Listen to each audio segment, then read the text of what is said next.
Hello, everyone, and welcome to the weekly Code Clarity podcast, where we discuss a PMCPA case ruling, code hot topics, and trends in complaints. Today, over the course of a few minutes, we're going to be covering a case ruling for Allergan about their websites. The case number of the website is in the podcast description, and you can find that on the PMCPA website. So what you should learn today is what the ruling was, which was basically when they had a link from their UK website to the global website.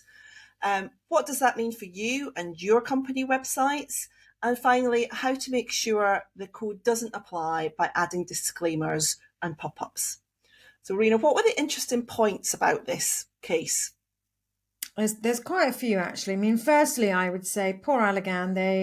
I think in this case, they've unfairly attracted a complaint. And I think it's a bit of a shame that companies do have to go to such lengths sometimes just to prove that there is no case and that the code doesn't actually apply. So medical devices are not under the scope of the code.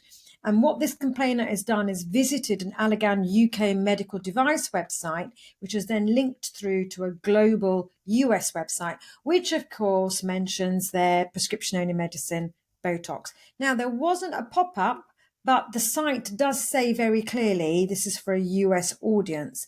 But the complainant still felt offended enough to allege promotion to the public, to the PMCPA. So Jean, why don't you summarise what the PMCPA had to say about it?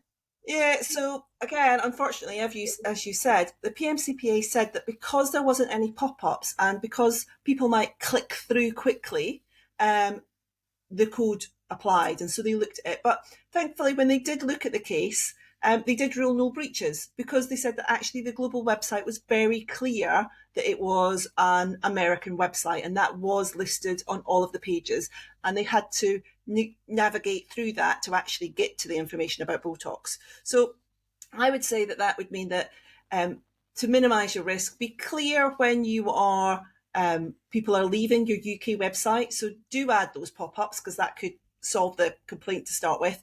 And also be clear on who the intended audience is on each page of your websites and your affiliate websites as well. Perfect. Thank you. And I think if we had to summarize that in terms of 3 things that you could do to gain more compliance confidence, I'd say number 1, actually go and check what your global websites are saying about intended audience. Number 2, then check what your disclaimer wording is. And number 3, even though not required by the code, what this case is telling us is that pop-ups aren't just a good thing in terms of what they say, but they slow down that linking through. So thanks for listening, everybody. Tune in next week for our next podcast, which might be about a case. It might be about a hot topic. But until then, goodbye. Bye.